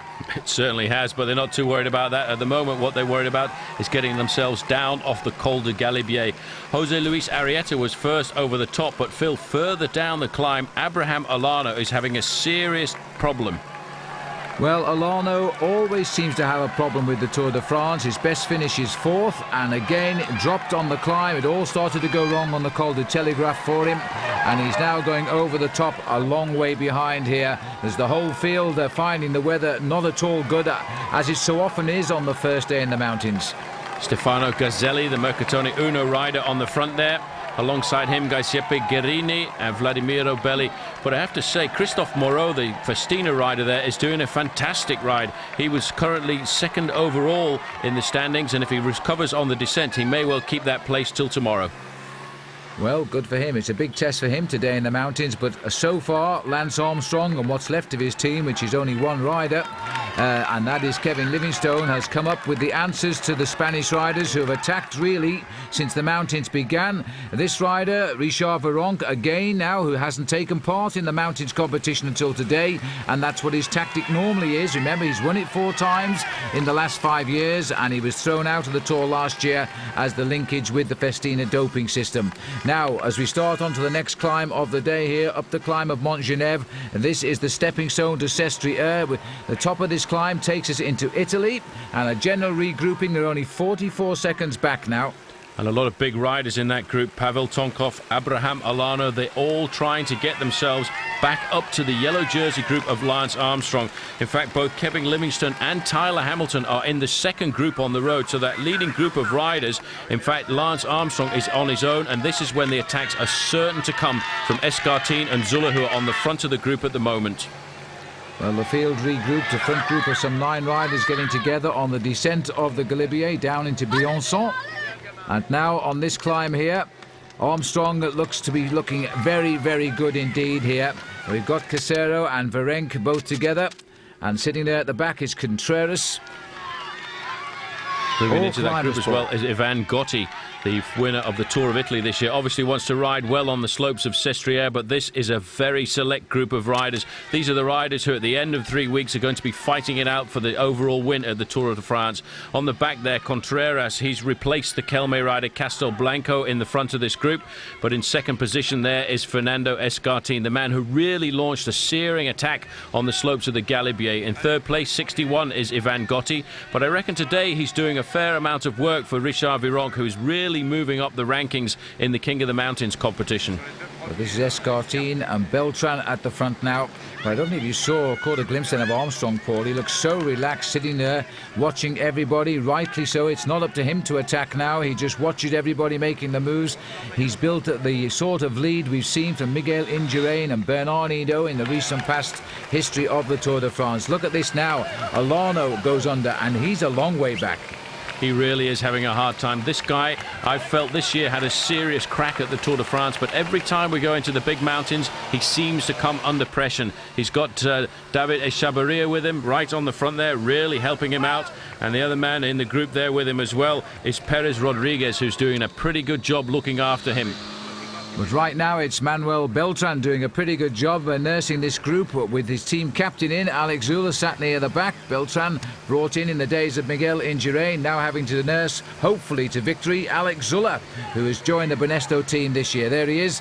Doesn't look as though he's enjoying it too much. He's had a terrible tour so far. He's still lost 6 minutes in the Passage du Bois, and of course he's also lost time on both time trials to Armstrong. 34th overall at the start of this morning, but he's going to climb up a fair way in the rankings, Phil. But further back in the race at the moment, Jan Kursipu, the man who led this race for almost the whole of the first week, is in serious difficulty. Mario Cipollini is in the laughing group. I don't really know why they call it the laughing group, because it's not much fun on a day like this. So is Christophe Renero, the man who was 4th overall in the Tour de France last year. So a lot of big names have got blown out on this first big mountain stage. Well, this rider in big trouble here because he's over 2 minutes behind that Armstrong group now as they climb on and the roads get a little bit steeper. It is Marcus Serrano who is leading him there, trying to nurse him through. But as we look from the helicopter right up to the top there, that's where the lead group is. They did an excellent job along the valley road through Briançon. In fact, they pulled back Abraham Olano to within 44 seconds of this leading group with Armstrong in it. But now they've started to climb again. They're losing serious time once again.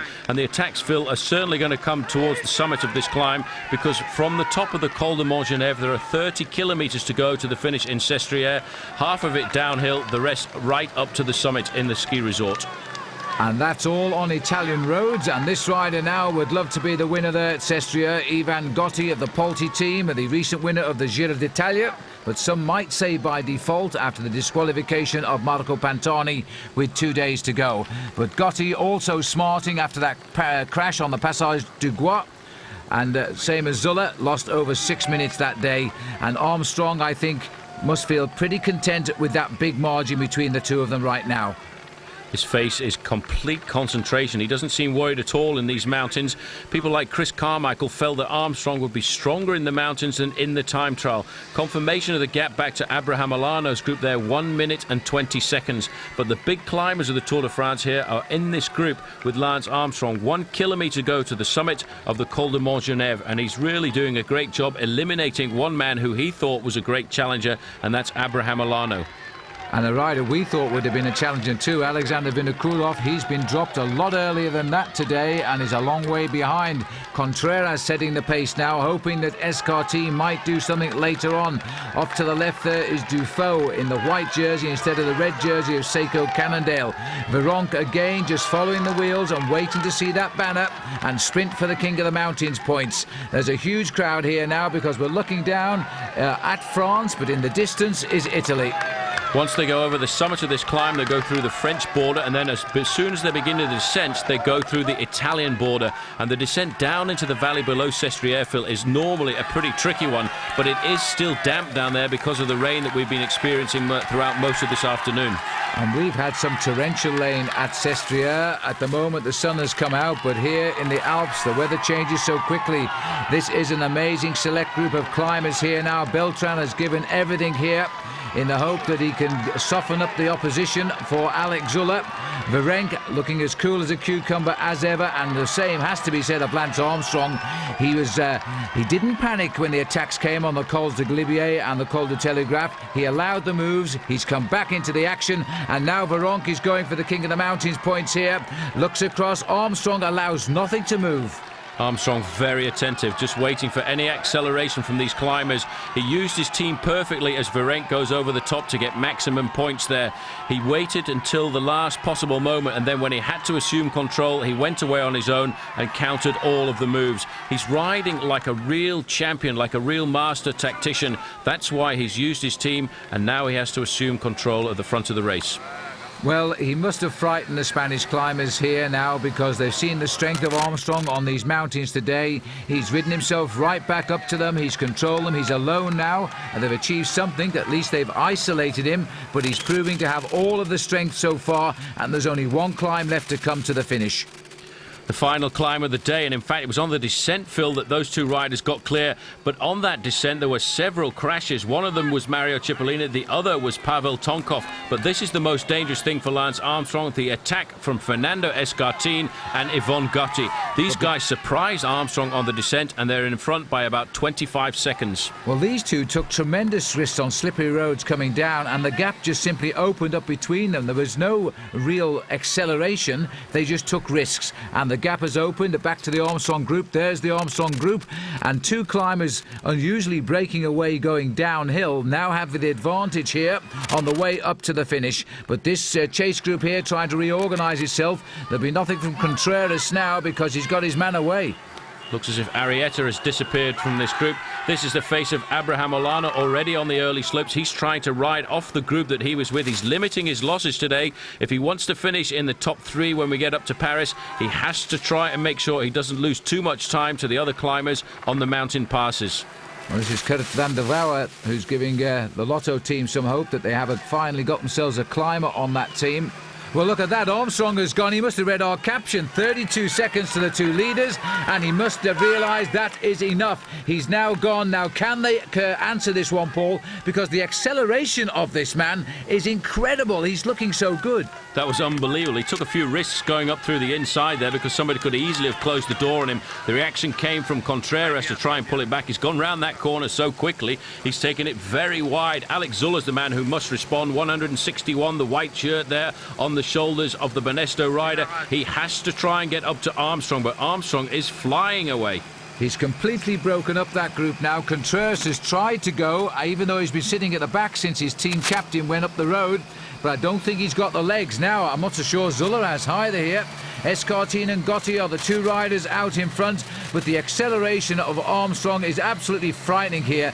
This is the sort of move that you would have seen Eddie Merckx do in his day, and not the sort of move we ever saw Miguel Indurain do. But look at that time gap. He's already nailed it down to 11 seconds. He's just 11 seconds behind Escartin and Gotti in the space of less than 1 kilometre. He's ripped across that gap, and he's riding a superb race now. But there is a response coming from behind, and that is from Alex Zula. Zula realises that this is a dangerous move by Armstrong. There are the two leaders, Escartin in the green. That's Gotti in the yellow and red jersey from the Polti squad. But Armstrong has just ridden across like they were standing still. Well, Lance Armstrong, who 18 months ago was contemplating a bleak future, never mind riding in the yellow jersey in the Tour de France, this was his big test day today, his next big test, and look how he's answered it. He's come right up to the two climbers. Goodness knows what Escartin thinks now. He's staring at the yellow jersey in the face. Well, he must have expected to be able to put Lance Armstrong into difficulty today because Armstrong has not really known as a major climber. This is his first real test as a leader of the Tour de France in the big mountain passes. He was 4th overall last year in the Tour of Spain, and that's when he said it was the first time he felt that he could accompany the big climbers in the big 3-week stage races. Today, he's actually staying with one of the best climbers in the Tour de France, Fernando Escartin. Well, Escartin withdrew from the Tour last year when lying in 4th place overall because of the Spanish protest. And now this is Zula. Zula is trying to get across on his own, so that group has been completely blown apart now. Alex Zula is having to ride across to join this very elite front group, and I'm not so sure he can make this. We've got 3 up front.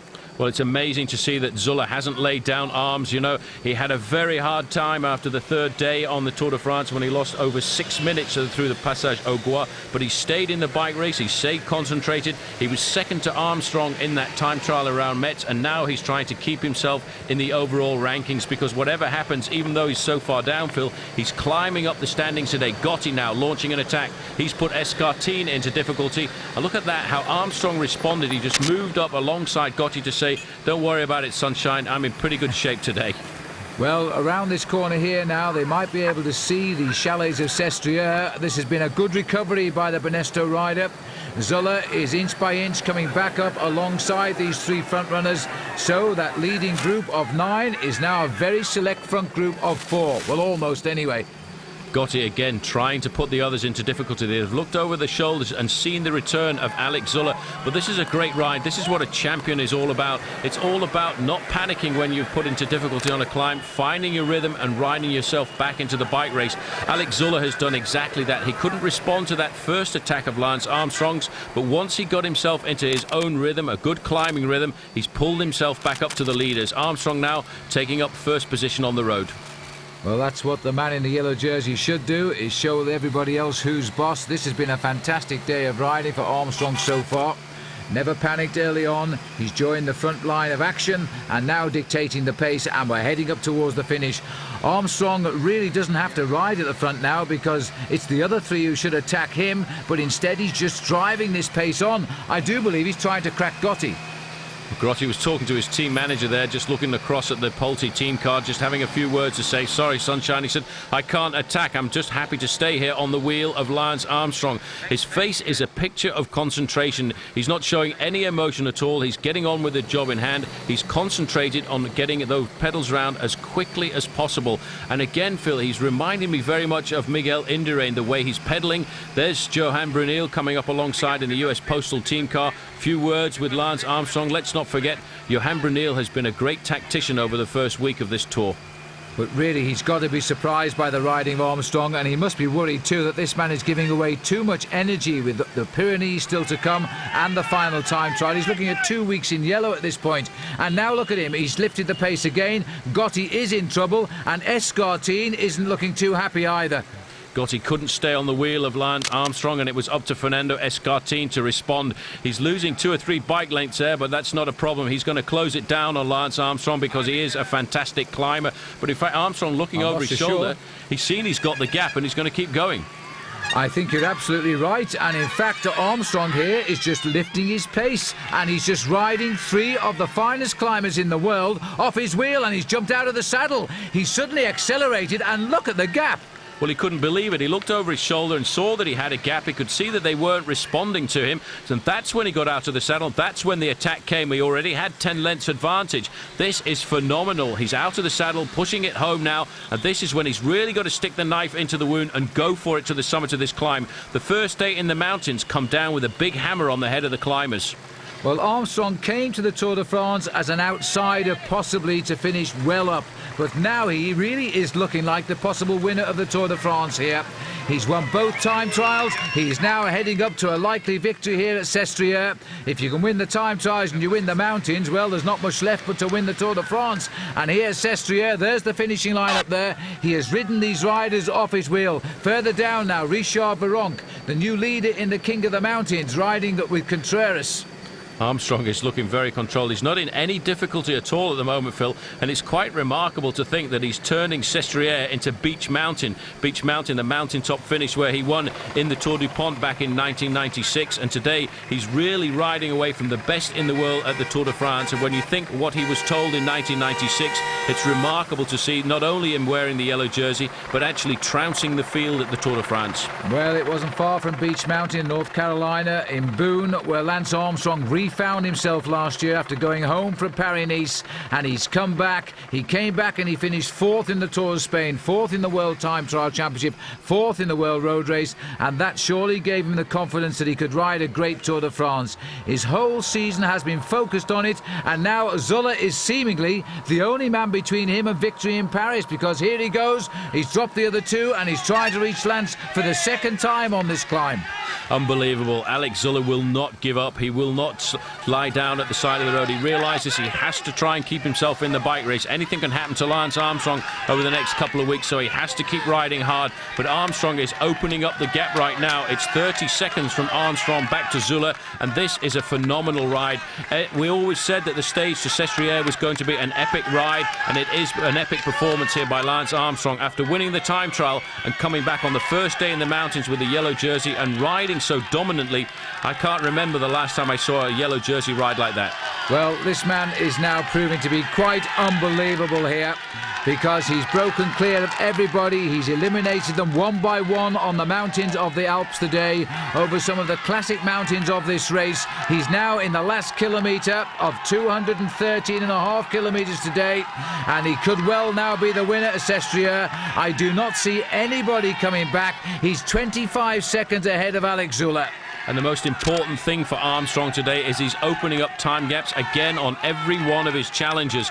Not only did he put a big time gap between himself and them on the time trial stage, but he's doing it in the mountains as well. And that's what you need to do if you're going to go forward and win the Tour de France. But Armstrong is concentrated now. It's exactly the same face he had in the time trial just a couple of days ago, Phil. He's riding up to the summit of this mountain all on his own, no help from anyone, as quickly as he can. He knows that with every turn of those pedals, he is going to an even bigger lead in the Tour de France, because Christophe Moreau has been dropped and is minutes behind now. Alano, who is third overall, is also behind and losing, ending up to 4 minutes. So this has been an incredible ride by him. And Alex Zülle, who lost 6 minutes on day 2 of the Tour, is likely to be right up in the overall classification tonight.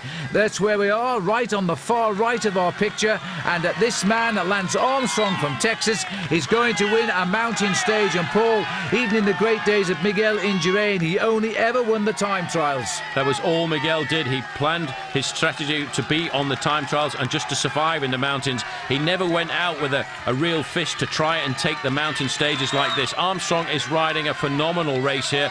He rode sensibly over the first climbs of the day. He was very good on the Col de Galibier when he used his team. He never panicked when the climbers started to attack him. But once he was isolated at the bottom of Sestriere, he looked at the other climbers and he didn't even attack them, Phil. That's the amazing thing. He just blew them off his wheel. Absolutely. Well, after his time trials, everybody said, oh yes, but how about the mountains? Well, here's the answer now, because Armstrong has ridden the first day in the mountains better than anyone else. His team were absolutely brilliant at the start. They nursed him and kept him as fresh as possible. He could handle the finish himself, as he's now proving. The finishing line is just up the road. His last time check we got to Alex Zülle, who's second on the road at the moment, is 45 seconds. So Armstrong is opening up serious gaps.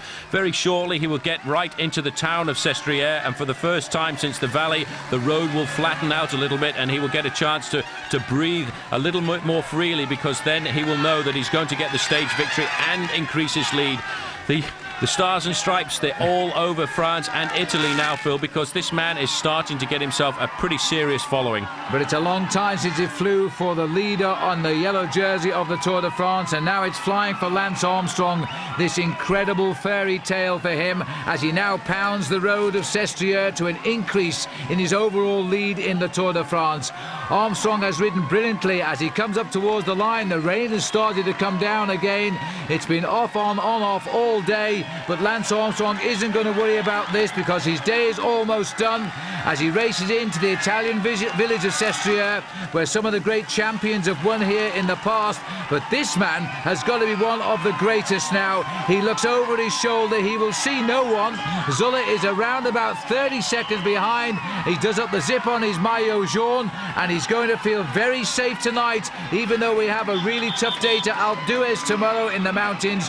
Armstrong now has destroyed the field. He has spread them across the mountain by the best part of an hour today. A number of riders have given up, and the arms go up in salute. Lance Armstrong looks to the sky, no doubt in memory of his friend Casatelli, who died in the Tour de France and of course was an Italian. Armstrong across the line, going further down the road now, Paul. This man is losing more time and still proving best of the rest. He certainly is best of the rest. This would be a completely different bike race if he hadn't lost over 6 minutes on the third day of this race on the Passage aux Gois. In fact, he's recovered quite a bit over the last kilometres. He's just 31 seconds behind Armstrong, and Fernando Escartin, the early attacker, he's losing some serious time. Now, can Gotti take him on? Because Gotti will be the best Italian to finish atop of Sestriere now. But Escartin, who played his cards well, in the end was beaten by Armstrong and finishes third. Gotti is fourth. The race continues now. Beltran rode a brilliant race for Zülle and got him into second place as well.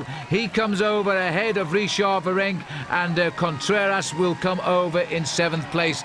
Well, this has been a smashing of the greats here in the mountain stage at Sestriere, and Lance Armstrong has proved proved the best of them all today. A lot of people expected the climbs to go out for you today. You actually turned the tables around and gave them a big slap in the face. Well, I wanted to answer some questions about that because there was a lot of people that that figured my climbing was suspect, and you answered that today. No, I mean I gave a response, but I wasn't trying to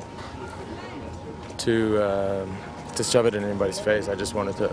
I felt good. I saw an opportunity. So Dufault was dropped. Dufault was my main concern, and when he was dropped, then I went. And did he go? Lance Armstrong winning, 31 seconds ahead of Alex Zula, 1:26 ahead of Escartine and Gotti. And Kurt van der Wouwer there of Lotto came up good at the end, 8th place for him, 3:10 back. And riders coming in all the time as the bad weather continued to close in on the field. Abraham Olano lost 3 minutes 10 seconds, while Laurent Dufault lost 3.5 minutes, and that was a lot. Christophe Moreau, he descended from second overall by losing 5 minutes and 4 seconds, and Pavel Tonkov, who crashed, 5 minutes 4 seconds lost for him as well. Lance Armstrong looking very, very good in the Maillot Jaune now, because his lead is beginning to grow and grow. 6 minutes and 3 seconds over Abraham Olano, 7:44 over Moreau's done well to hold on to third. Zula is slowly climbing out of the depths of this race, 7:47 back, but in 4th place overall. Fernando Escartine did his best today, but he's still 9 minutes and 1 second off the pace. But look at this now, 10 minutes 34 to Tonkov. The new leader in the King of the Mountains is Richard Virenque, by just a couple of points ahead of Lance Armstrong, who followed him over the mountains today. And in the green jersey, Stuart O'Grady's got a firm grip on that for the moment, at least, ahead of Eric Zabel. And this man, the former leader in the green jersey, he went out today, abandoned, while poor old Mario Cipollini crashed and was forced to abandon. Tonkov, who also crashed, did finish. So to the 10th stage, 220 kilometres. We're now bound for the mecca of world cycling, Alpe d'Huez. And Paul, if Armstrong is in a mood like he was yesterday, everybody's in trouble. Again, this is a very difficult stage, but it's a long stage, 220 kilometres. Zevgeny Spruk, one of the riders who crashed as well yesterday, didn't start this morning, so the field at the Tour de France is starting to be reduced in serious numbers.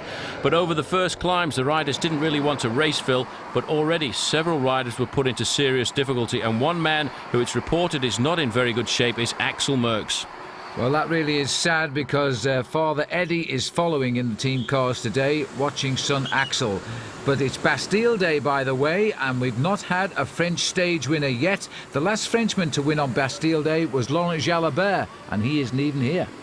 He's over the road from here in Switzerland, where he calls home these days, and he won't start racing again till after the Tour de France. But the first sprint point of the day, it was obviously going to be Eric Zabel, who was out there trying to get himself back up there in the King of the Sprints competition. He's in the pink and white, but right on his shoulders there in the green is Stuart O'Grady. And this has become a great battle between these two riders. Zabel getting it, though, ahead of O'Grady and Christophe Capel. And so Zabel is nibbling closer once more to O'Grady. Remember, he's aiming for Sean Kelly's record of 4 wins straight. Onto the Col du Mont-Cenis, 67 kilometres covered, and Axel Merckx decided to abandon the race, and going with him, the Lamprey rider Jan Zverada. He was the man caught up in that melee with Tom Steels a few days ago. Onto the top of the climb, Konishev, again, surprise points for Dimitri, followed by Virenque and Mondini, Gianpaolo Mondini there, coming over in 3rd place. But the big climb of the day is going to be the Col de la Croix de Fer. That really is a mother of a climb, because at 155 kilometres covered, that's where the race really did start to split to pieces. But again, I tell you, Phil, the US Postal Service did a great job, but 2 riders out in the lead, Stefan Herlo and Thierry Bourguignon, had a great advantage over the rest of the pack. In fact, almost 5 minutes over Roland Meyer there, and Richard Virenque leading up to the best of the rest, 6 minutes and 11 seconds behind Stefan Herlo.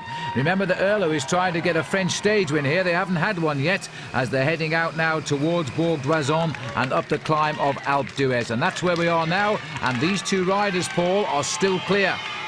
Still clear, but it's not by very much. Their advantage is really starting to crumble. At the bottom of the climb, it was 4 minutes and 50 seconds. But you can see here, Stefan Oehler is fighting to survive. He's struggling and hoping that he can hold on to at least some of that advantage up to the top. Because for a Frenchman to win on Bastille Day at the Alpe d'Huez would be a great victory.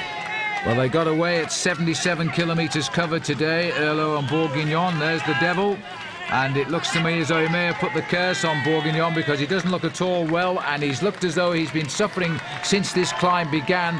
Oehler is now having to go for it or lose the stage, and he's been simply brilliant so far today.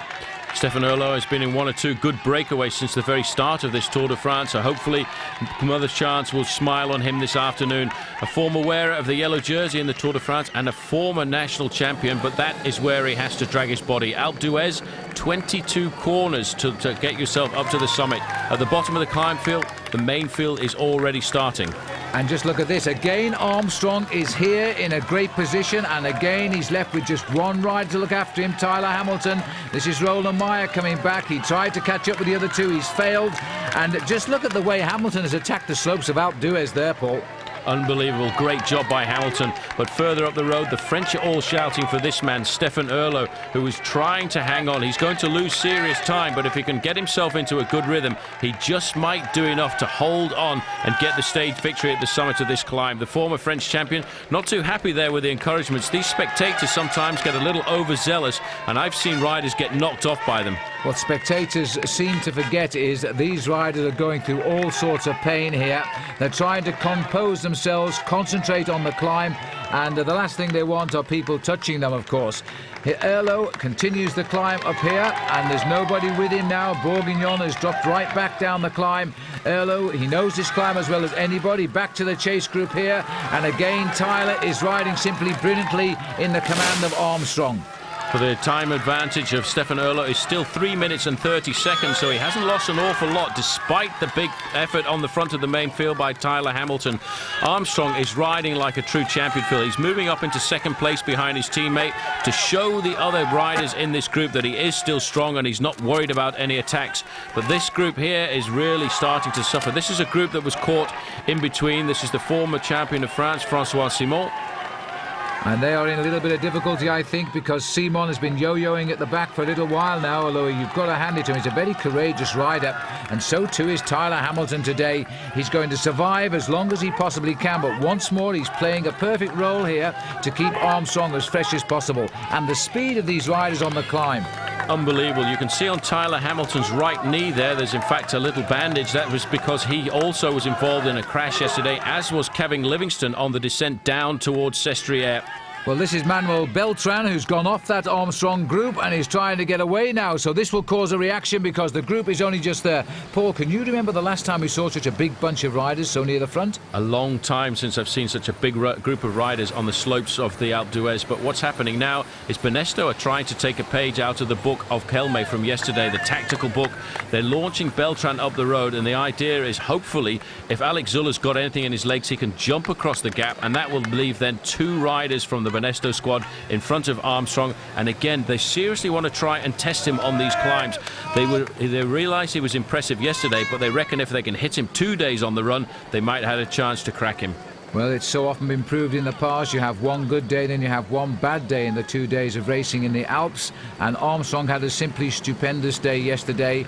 Now, is he riding with a little bit more, should we say, common sense here, because he's just watching the moves from this group, and 2 more riders have now got themselves off the front as well. Remember, it's Stefan Oehler up front, then we've got Beltran, and now we've got a couple of guys chasing. This is Benoit Salmon, the Casino rider on the front. And again, look at this, Phil. Contreras has come across. He's the rider from Kelme, and they're trying to do it again. They're trying to set something up for Fernando Escartin. A good move by Kelme, and they're going to have now a Kelme rider and a Banesto rider up the road, and that is an excellent tactical maneuver. They're still trying to surprise Armstrong, but you see, he doesn't attack or chase any of these lesser riders. He's waiting for the big names like Zula and Escartin to attack themselves. And Contreras is actually a very good rider, winner of his own national tour in Colombia this year, and he looked the wrong way there because Salmon has just stepped up the pace a little bit. And this young man, by the way, is looking like the best rookie of the tour right now as he heads up the best young riders classification. He's certainly climbing well. Further up the slope, Stefan Erlo is still leading the race, but in fact he's 2 minutes now ahead of Thierry Bourguignon, and the group with the yellow jersey and Lance Armstrong is at 3 minutes and 5 seconds. So this is Beltran, and if they join him, that'll be 3 useful riders on the ascent of Alpe d'Huez. Just up around the corner, I think we're going to find... Well, let's go back here, because this is Escartine who's gone now. So Contreras softened up the rest of them, and now Escartine is gone. He's had to go reasonably early on the climb, because if he's going to win time, he's got to allow himself the space to do it. But Tyler Hamilton was suffering there. He looked over his shoulder at Lance Armstrong as if to say, come on, Lance, you go for it. I've got nothing left at all. It's up to you to assume control again. But this, again, is the same tactics from Kelme as it was yesterday. Contreras has gone, now joined by Escartine, and they're going to try and really put the hammer down and open up the time gaps on Armstrong again. Escartine now needs to get himself big time to pull himself closer to Armstrong in the overall rankings. And Contreras knew that move was coming. He kept looking over his shoulder to see where Escartine was. Now he knows he's up alongside him. There's reaction from Tonkov now. Had such a bad day yesterday with that fall and was so desperately disappointed, but he's now trying to soften up the group as well. And still there's no reaction from the yellow jersey. He's letting these guys move clear. He's riding very intelligently, but I do think he's going to have to react pretty soon to that attack by Escartine, because he's always said over the first week of the Tour, the 2 biggest men that I fear are Fernando Escartine and Alex Zuller. He's not too worried now about number 31, Pavel Tonkov. Tonkov lost a lot of time yesterday, more than 5 minutes by the end of the day. He is trying to get himself the stage victory. Well, you know, you think of the nationalities in the lead, and the nationalities have won at the top of Alpe d'Huez. They've only ever had 1 Spanish winner there, 1 American, that was Andy Hampsten, 1 Frenchman and 1 Colombian winner. The Dutch and the Italians hold the monopoly with 6 wins for Italy and 8 for the Netherlands. And now Armstrong has accelerated and is almost as easy as you like. He started to pick up those riders, starting with Tonkov. We're back up the front now, and this rider suffering all shades of agony here now, Stefan Erlo. And they are coming slowly but surely towards him. Tonkov has gone again. This is an amazing style of Tonkov. He never looks to be suffering on the climbs. He uses a massive gear compared to most of the other climbers, but he will, on a good day, keep going and going till he snaps the elastic. There is a reaction coming from behind. It looks this time as if it's Alex Zuller's gone after him, so Armstrong has to react. There is Armstrong, a little bit off the pace. He hasn't quite got onto Zuller's wheel. Well, this is unbelievable now, because all of the riders are trying one-on-one to crack Lance Armstrong, who's sitting there pedaling that low gear as if he's on a Sunday outing, and he's just watching these riders destroy themselves right in front of him. Zuller saw his chance there. He came up to the wheel of Tonkov and responded with an attack. Richard Virenque is on the wheel of Lance Armstrong, suffering to try and stay there, suffering to stay with the group. Armstrong has responded very well to the attack by Alex Zuller there, and just a little further up the road now you can see the group of Fernando Escartine, so he's pulling himself back up slowly to the leaders once again. Well, it's not often you see Richard Virenque suffer like this on a climb, but suffer he most certainly is. But you know, he keeps looking down and seeing that polka dot jersey on his shoulders, which says, hey, I'm the best climber, and I'm being forced to follow here now by a lot of riders, and I think that's probably keeping him in touch right now, because he's in trouble. He really is in trouble. He's digging deep, probably deeper than he's ever dug before, to stay in contact with this group.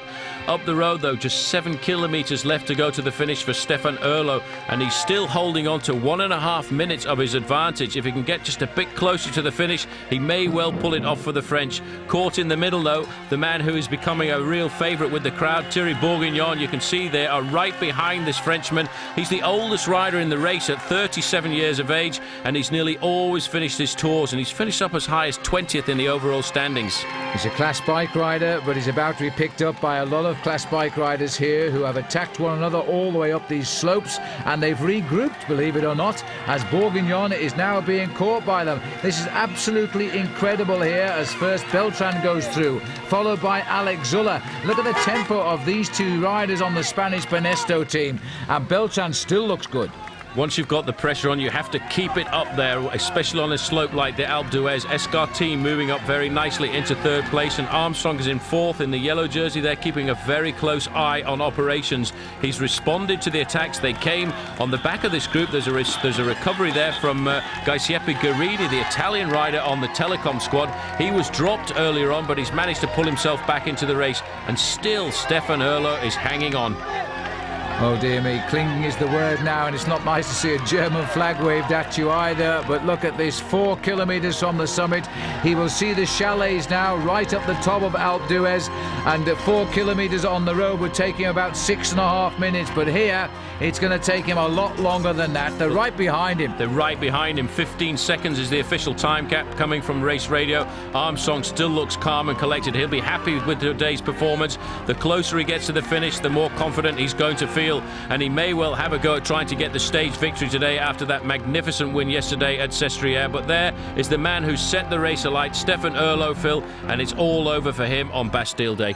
130 kilometres in the lead for Stefan Erlo. He's resigned to the capture. That's a great shame in many ways. Shakes his head as he sees them go through. He can't possibly hold on to them, but he's going to have a little go, I think, as Armstrong goes by him, followed by Tonkov, and then comes Contreras. He can't possibly hang on to the tail now. The winner will come from this group.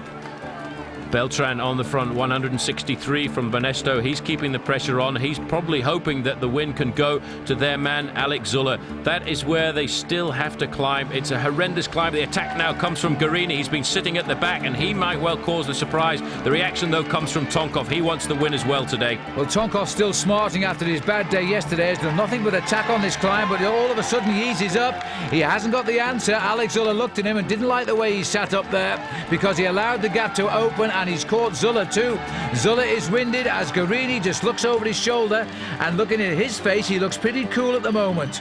Well, that attack has blown away Beltran. He did a lot of work for Alex Zuller. Zuller looks to me as if he's got the measure of Guerini. It's down to about 30 metres, but Guerini's still out of the saddle, still bouncing away. This young man was brought across to the Telecom team to help Jan Ullrich this year in the mountains, but there is no Jan Ullrich, so he gets a free card to ride the way he wants to on the mountain passes. But it looks as if, in fact, Zuller has cracked, because now he's seriously opened up a gap. It's around about 15 seconds they've sat up.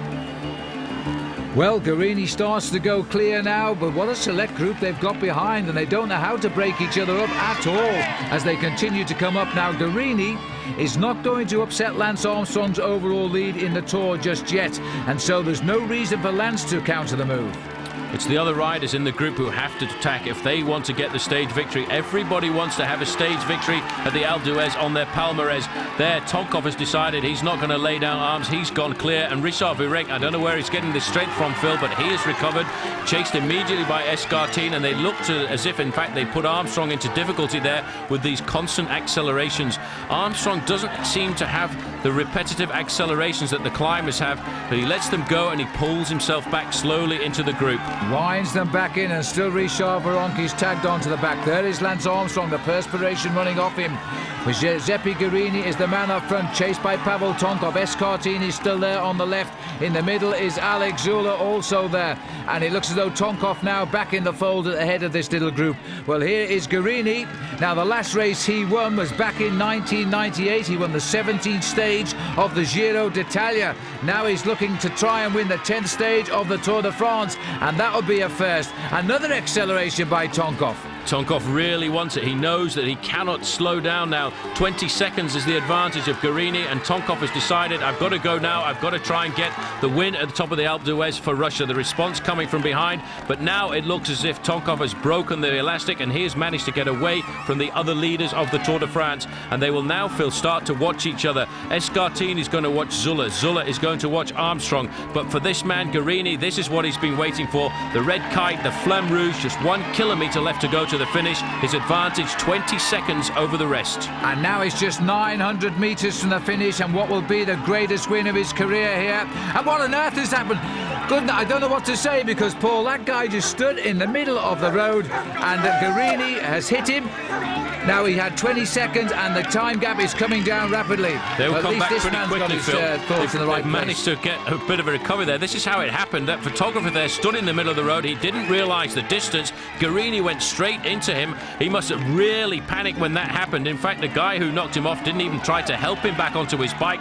But right behind him now, he must be able to smell Tonkov. He can feel the breath of the Russian on his shoulders there, and he knows now he's got to give everything. I don't know where he's going to get his strength from now, because Tonkov is closing closing fast. But look at the adrenaline flowing now on this man as he starts to make his way across the town of Alpe d'Huez, heading towards the finish. They're not going to catch him, and neither should they, because that was grossly unfair if he'd have lost the Tour because of that crash, and it would have caused an awful lot of embarrassment to that young man. But now it's all okay, because Giuseppe Guerini is doing up the zip on his racing jersey, just making sure that Tonkov is not catching him as he heads towards the line now. The adrenaline absolutely coursing through those veins as he races across the wide roads on the top of the mountain here.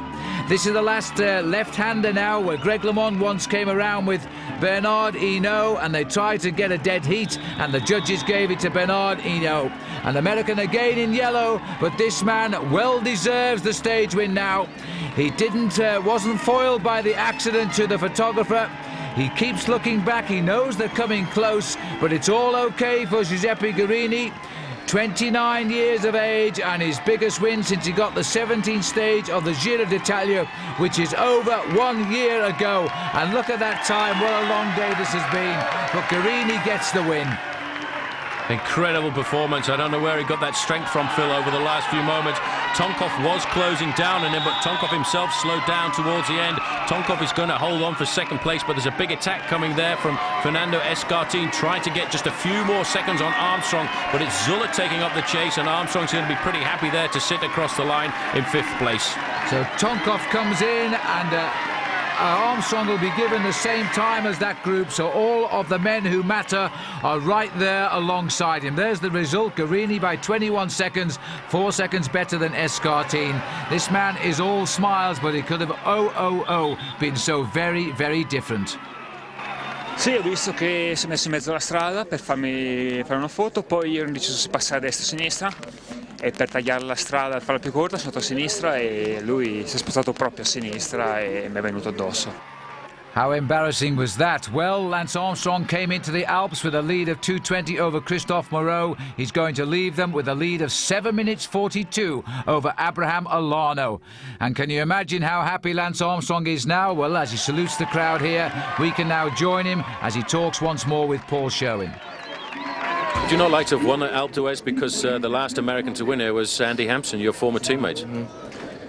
It's definitely a stage that is special, and it's actually more special than most, because it holds so much mystique. But you can't win every day. Any thoughts of responding to the attack of Guerini, or were you just happy to keep an eye on Escartin and Zuller? Yeah, no, I needed to. Today I didn't need to attack, and I didn't need to try and win. I needed to keep my rivals in check, and Olano was dropped, and some other favorites were dropped, so it was a good situation. The only thing I needed to do is be steady. Oh, it makes it sound easy, doesn't he? Well, Richard Virenque has had a good couple of days as well. 29 points clear in the King of the Mountains, while Stuart O'Grady is still clear of Eric Zabel in that race for the green jersey.